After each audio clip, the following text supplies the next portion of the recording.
विद्यार्थियों, 7वीं कक्षा के हिंदी क्लास में तुम लोगों का पुनः स्वागत है। हमारा चैनल अनकॉमन पुष्प में भी तुम लोगों का स्वागत है।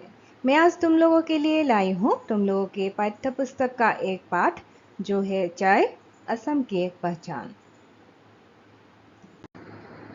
चाय असम की एक पहचान। इस पाठ को मैं तुम लोगों को अपनी मातृभाषा के माध्यम से समझाने की प्रयास करूंगी। हम सभी जानते हैं कि चाय असम की एक पहचान है। असम का हर व्यक्ति चाय से परिचित है। आओ पाठ में से हमें क्या जानकारी मिलती है, पाठ को पढ़ें और समझने की कोशिश करें। पक्की सड़क के बीच से होती हुई गाड़ी धीरे धीरे आगे बढ़ रही थी। दोनों ओर के हरे हरे पत्तों वाले पौधों को देखकर शबनम और रोहन खुशी से उछल पड़े, क्योंकि पहली बार उन लोगों को ऐसा दृश्य देखने को मिला था। पका रास्ताटोर মাজেৰে হৈ गाड़ीখন धीरे धीरे বা लाहे लाहे আগবাঢ়ি গৈছিল। दोनों ओर के हरे हरे पत्तों वाले पौधों को देखकर दुयोफाলৰ সেউজীয়া পাত থকা পুলিবিলাক দেখি শবনম আৰু रोहन आनंदत उठली उठिছিল, क्योंकि पहली बार उन लोगों को ऐसा दृश्य देखने को मिला था। कियनो प्रथमबाৰৰ বাবে তেওঁলোকে এনেকুৱা ধৰণৰ दृश्य দেখিবলৈ পাইছে। दोनों को ऐसा लगा मानो हरियाली उन लोगों को सामने बुला रही थी। দুয়োৰে এনে লাগিল যেন চাৰিওফালে যিহেতু সেউজীয়া আছে আৰু সেই সেউজীয়াই তেওঁলোকক কাষলৈ মাতিছে। गाड़ी धीरे धीरे एक चौराहे पर रुक गई जहां लोगों की भीड़ खड़ी थी। गाड़ीখন लाहे लाहे गई এটা চাৰিআলিত ৰৈ গ'ল আৰু য'ত মানুহৰ বহুত भीड़ আছিল। शबनम पिताजी से बोल उठी, पिताजी वहां क्यों भीड़ लगी हुई है? तो शबनमे देउताকক সুধিলে, কি বুলি সুধিলে যে দেউতা তাতনো কিয় ইমান भीड़ হৈছে? शबनम के सवालों का जवाब देते हुए पिताजी बोले, वहां झुमुर नृत्य चल रहा है। शबनমৰ प्रश्नर उत्तर দি দেউতাকে ক'লে যে তাত झुमुर नृत्य चली আছে বা হৈ আছে। इसलिए लोगों की भीड़ लगी हुई है और हे कारणे तात মানুহৰ भीड़ लगी আছে। इसी बीच झुमुर का एक सुमधुर गाना उन लोगों को सुनाई पड़ा। आसाम मरले हमराओ मरबो कोनो भूल नाई रे, जीवने मरणे आसाम सोनार आसाम देश रे। तो সেইখিনি সময়তে তেওঁলোকে ঝুমুৰৰ এটা সুমধুৰ টান বা গীত শুনিবলৈ পালে। এইটো आसाम मरले हमराओ मरबो। এইটো অসমক লৈ এটা দেশপ্ৰেমমূলক झुमुर गीत। तो गाना सुनकर उन लोगों को पता ही नहीं चला कि कब वे गाड़ी से उतर पड़े। और गीतটো শুনি তেওঁলোকে মানে গমেই নেপালে যে কেতিয়া তেওঁলোকেনো গাড়ীৰ পৰা নামি আহিল। दोनों झुमुर देखने लगे, दुयो झुमुर चाবলৈ ধৰিলে। इसी बीच पिताजी बोल उठे, चलो उस दुकान में हम चाय पीते हैं। और সেইখিনি সময়তে দেউতাকে ক'লে যে बोला আমি সেই দোকানখনত চাহ খাওঁগৈ। सभी दुकान में बैठ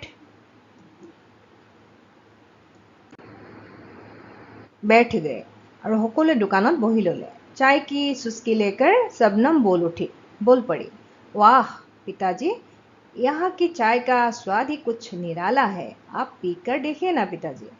तो চাহত চুমুক দি শবনমে কি বুলি কৈ উঠিল, বাহ দেউতা, ইয়াৰ চাহৰ সোৱাদেই বেলেগ, আপুনিও খাই চাওকচোন।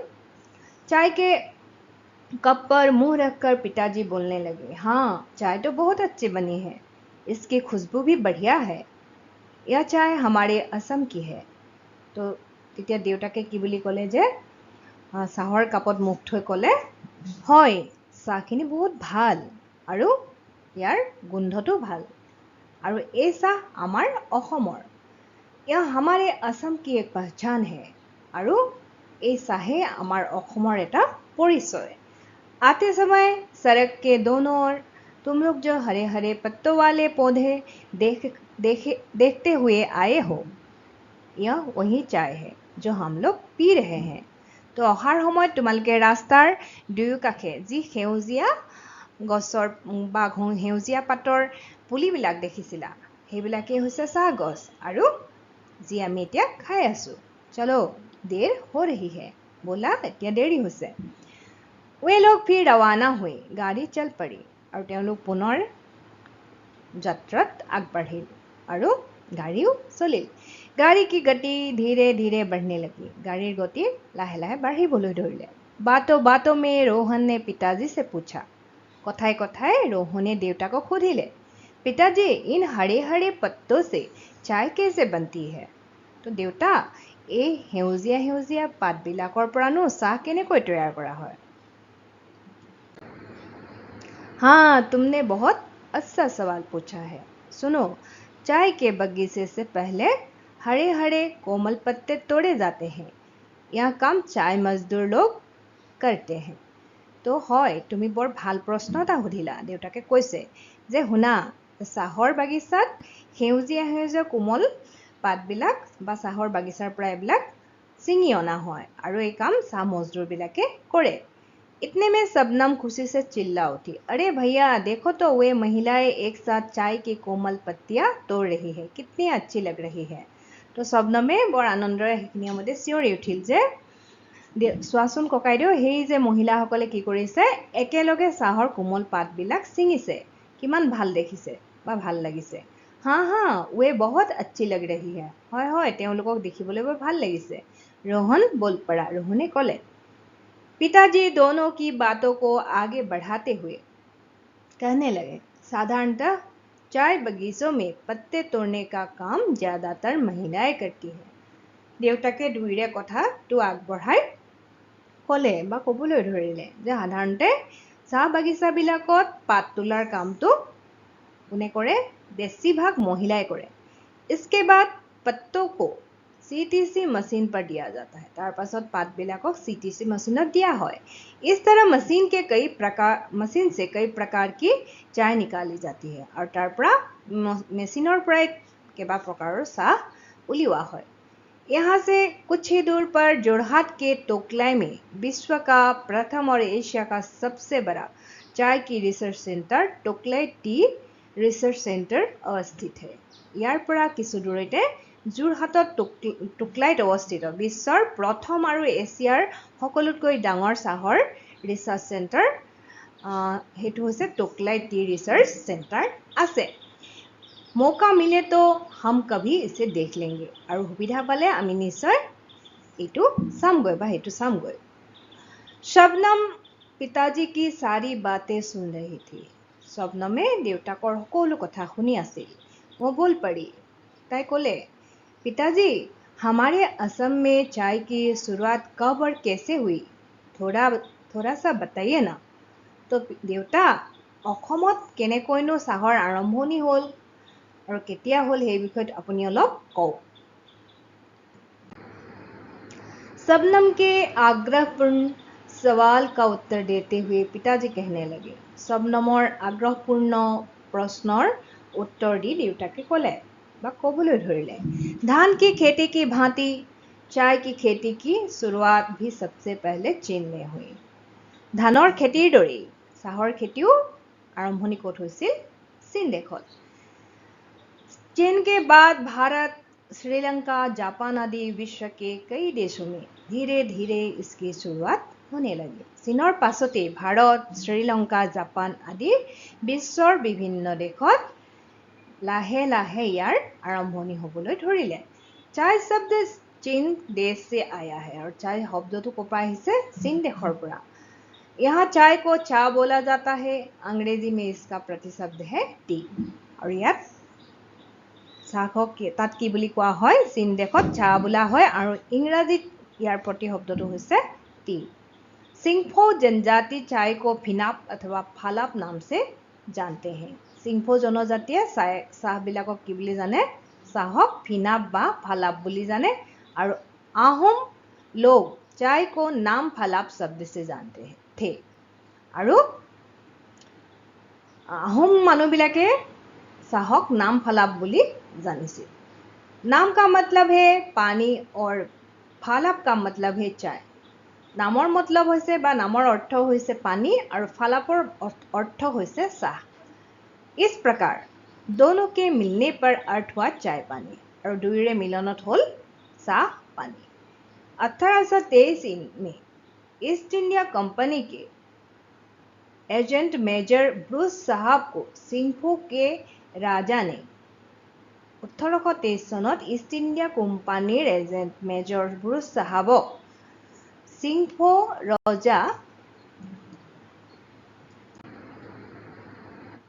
रजाई चाय के 2 पौधे भेंट किए थे। सिंघफो रजाई की दिसिल चाहर 2टा पुली उपहार दिसिल।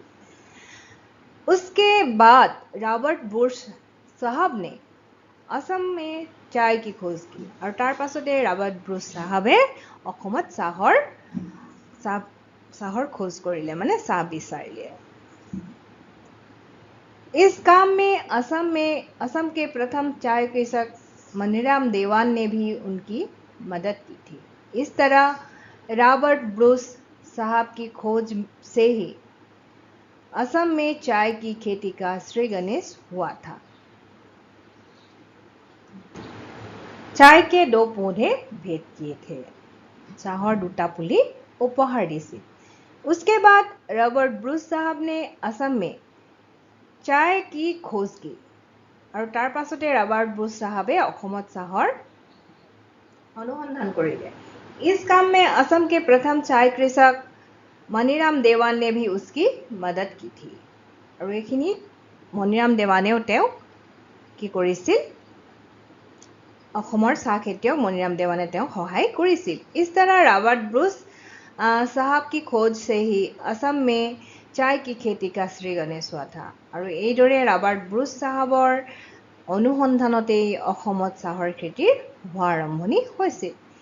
पिताजी कहते गए, देवताके কৈ গ'ল। 1839 में ईस्ट इंडिया कंपनी ने ही पहली बार असम में चाय की खेती की शुरुआत की और 1839 চনত ईस्ट इंडिया कंपनी प्रथमबाৰৰ বাবে অসমত চাহ খেতিৰ আৰম্ভণি কৰিলে। इसके बाद भारत के अन्य राज्यों में भी चाय की खेती की शुरुआत धीरे धीरे होने लगी और यार पिछते भारतर विभिन्न ठाईत चाहर खेती लाहे लाहे होबले धरिले। असम का पहला चाय बगीचा है साबुआ चाय बगीचा। এতিয়া ছাত্ৰ ছাত্ৰীসকল তোমালোকে গম পালানে যে অসমৰ প্ৰথমখন চাহ বাগিচা হৈছে সাবুয়া চাহ বাগিচা। इसी बीच रोहन फिर बोलो था। এইখিনি সময়তে रोहने पुनर ক'লে, पिताजी ये मनीराम देवान है ना, वही मनीराम देवान है ना जिन्होंने स्वाधीनता संग्राम में अपना जीवन न्यौछावर किया था। देवताকক पुनर কি বুলি সুধিলে যে এইজন সেইজন মণিৰাম দেৱানেই নে যিজনে স্বাধীনতা সংগ্ৰামত অসমৰ বাবে বা স্বাধীনতা সংগ্ৰামত দেশৰ বাবে নিজৰ জীবন বলিদান দিছিল। হয় হয় কি কৈছে দেউতাকে, हाँ हाँ वे ही है, হয় হয় তেওঁই সেইজন। वे हमारे असम के प्रथम चाय कृषक ही नहीं बल्कि ड्रेस प्रेमी भी थे और তেওঁ অসমৰ প্ৰথম চাহ খেতিয়কেই নহয়, তেওঁ আছিল এজন দেশ প্ৰেমী। उन्होंने 1853 में असम में 2 चाय बगीचे स्थापित किए थे। 1853 চনত তেওঁ অসমত 2খন চাহৰ বাগিচা স্থাপন কৰিলে। पहला चीनामरा चाय बगीचा और दूसरा सेलेंग चाय बगीचा। प्रथमখন হৈছে चीनामरा चाय बगीचा और द्वितीयখন হৈছে सेलेंग चाय बगीचा। इन दोनों बगीचों के कारण वे एक मशहूर चाय कृषक के रूप में जाने जाते हैं और এই দুইখন বাগিচাৰ কাৰণেই তেওঁ এজন বিখ্যাত मशहूर माने विख्यात चाय खेतियक हिसाबे जाना जाए। इतने में ड्राइवर ने गाड़ी फिर रोक दी क्योंकि दोनों को बहुत भूख लगी थी। এইখিনি সময়তে ড্ৰাইভাৰে গাড়ীখন ৰখালে কিয়নো দুয়োৰে বৰ ভোক লাগিছিল। इस समय दिन के 2 बज रहे थे और সেইখিনি সময় দিনৰ 2 বাজিছিল। सबने भोजन किया, সকলোৱে भोजन কৰিলে। गाड़ी ने फिर गति ली और गाड़ीखने पुनर गति लले।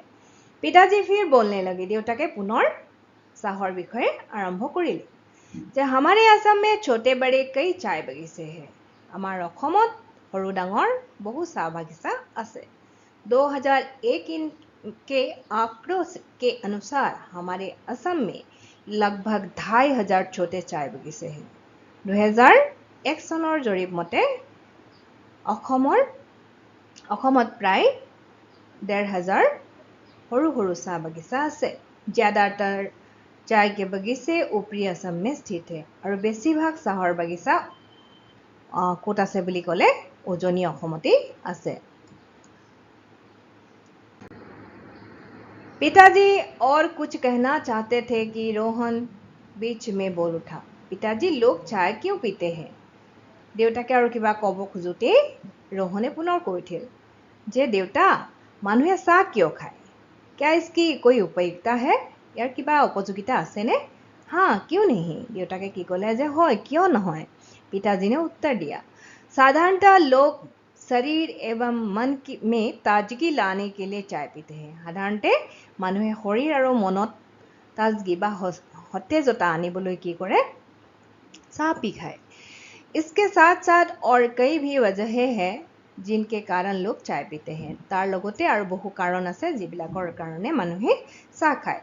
वैज्ञानिकों के अनुसार चाय के पीने से फेफड़ों के रोग, कैंसर, हैजा, टाइफाइड आदि रोग होने की संभावना कम होती है। वैज्ञानिकों मते की হয় চাহ খালে কি হয় फेफड़ों के रोग, हाঁওফাঁওৰ रोग, कैंसर, हाइजा, टाइफाइड आदि रोगों संभावना कमी থাকে। पिताजी ने आगे कहा, भारतवर्ष के ज्यादातर लोग चाय पीते हैं और विश्व में भी इसकी बहुत मांग है।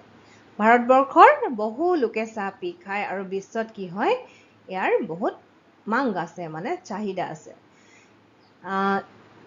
जिन देशों के पास चाय नहीं है वे अन्य देशों से इनका आयात करते हैं আৰু যিবিলাক দেশত চাহ নাথাকে তেওঁলোকে অন্য দেশৰ পৰা ইয়াক আমদানি आयात মানে আমদানি কৰে।